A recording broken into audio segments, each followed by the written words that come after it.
After introducing genomes in the last video, we will explore now one of the big questions in evolution, namely the question of intermediates.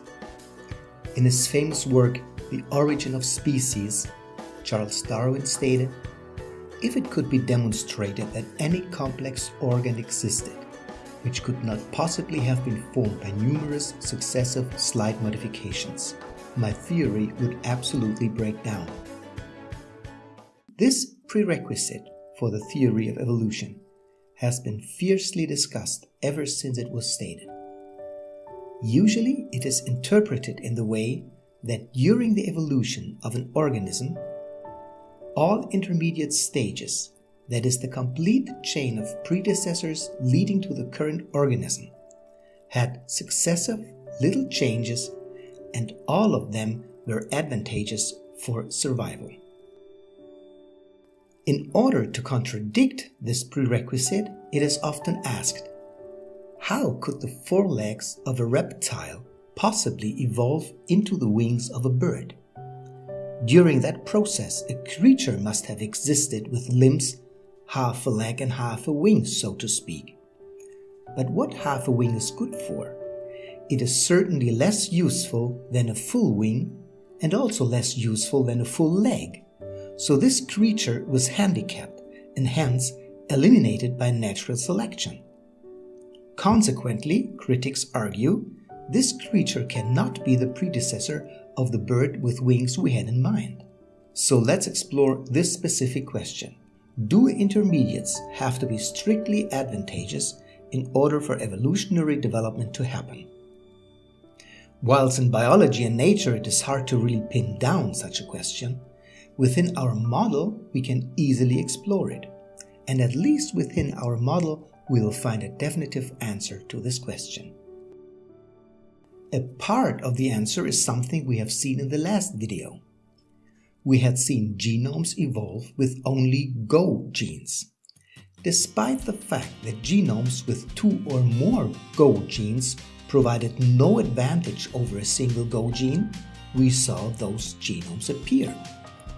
Having no advantage in this case means that their phenotype, that is, their behavior in walking straight ahead, is exactly the same for genomes with 1, 2 or 3 Go genes. Already back then we wondered, why do these bigger genomes appear? The answer was because of the probabilistic nature of evolution. More specific, this is called the genetic drift. It is crucial to note that these bigger genomes are not bound to disappear over time. As you can see in the following graphs, they will stay around for always. This was a run spanning over 5 million cycles. Of course, it is also true that the dominant genome is the one with only one Go gene, by far outnumbering the other genomes. Also note that this development is not yet the development of Darwin's statement above, as this genetic drift did not bear a growing complexity in phenotypes. But let's now check on the second scene of the last video, performing evolution all 3 genes, including turning left and right. After 160,000 cycles, we had seen a very dominant species with a genome consisting of 6 genes reading Go, left, Go, Go, Go, right, and hence a more complex phenotype had evolved. This development looks unsuspicious at first sight, and we might assume that the development is coherent with the ideas and prerequisites for evolutionary intermediates outlined above. But wait! Let's have a closer look at how genomes can grow in our model. Starting with an empty genome, a mutation can result in a single L or R gene. The cell will change its orientation accordingly, but this doesn't make any difference while it's not moving. Hence, this mutation is neutral. But a mutation can also result in a Go gene. We saw this genome quickly emerge and we saw it prosper, as it provides a clear advantage. By moving, it can collect much more food. The interesting part is step 2, the further transition from this first Go gene by a successive mutation. Can this next mutation result in an advantageous genome? According to our model, the next mutation could simply change the Go gene. Apparently, the change to an L or R gene is disadvantageous. It could also be deleted, leading to an empty genome again. Disadvantageous. A new gene could be added to the existing Go gene.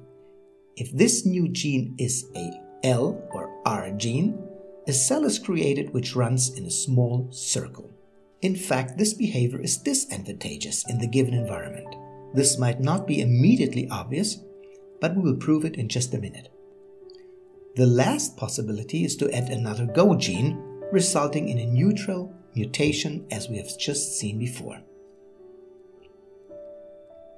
We have answered the question.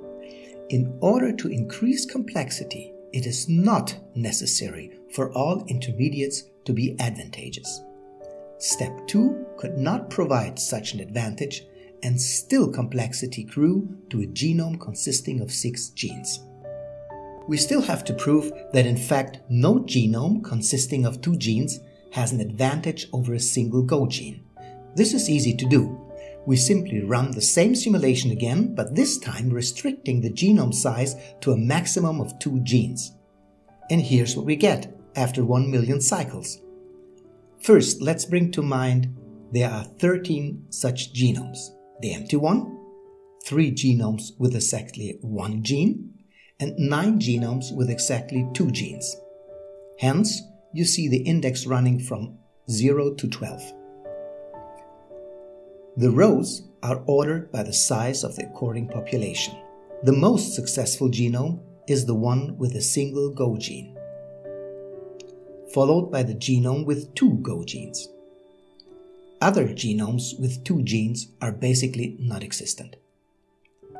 The table depicts also how the genomes developed and in which time frames. The successful genome after 1 million cycles started with an empty genome, of course.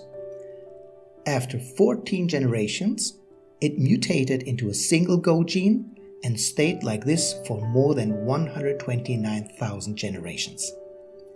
It then mutated into a dual Go gene, just to fall back to a single Go gene after 978 generations. The ways of evolution are inscrutable. So this finalizes the proof. In addition, it's interesting to check which genomes succeed when limiting genome growth to 3 genes. This is an excerpt of the situation after 1 million cycles. In fact, now the single Go gene is completely gone. The most successful one is a genome with the genes turn right, go ahead, and then turn left. Apparently, what this genome does is walking straight ahead, but at 1/3 of the speed of a single Go gene. This really took me by surprise. If I was to sit down and design a successful genome for this case, I would have assumed that moving faster should be an advantage. But instead, our evolutionary strategy really misused, so to speak, the L and R genes to slow that movement down. My own intelligent design could really not compete with evolution's creativity, I have to admit. Now that we know intermediates don't have to be strictly advantageous, we could push a bit further and ask whether they can even be disadvantageous. Again, within our model, this is easy to check. We simply make the growth of a genome a slight disadvantage by changing the formula for energy consumption. The following table shows the result for k equals 2, which means that with the parameters I used, any genome consisting of 2 genes will have an energetic disadvantage of 25%. So, although fitness is remarkably decreased during the intermediate stage of 2 genes, evolution anyway is progressing to bigger and more complex genomes and phenotypes in the long run. Evolution is not only more creative than we might expect, it's also more resilient. I would like to add that similar results were found before. In 2003, an article in Nature was published titled The Evolutionary Origin of Complex Features, which describes evolution in a computer. The setup was very different from the model we are using in our explorations. It was about evolving mathematical functions. But also in their model, the authors could show how disadvantageous intermediates do not stop evolution from progressing to more complex features in the end. This session was rather tough scientific stuff. In the next video, we will enjoy more fun stuff, watching our organisms in action, busy populating different habitats. Stay tuned and don't forget to subscribe.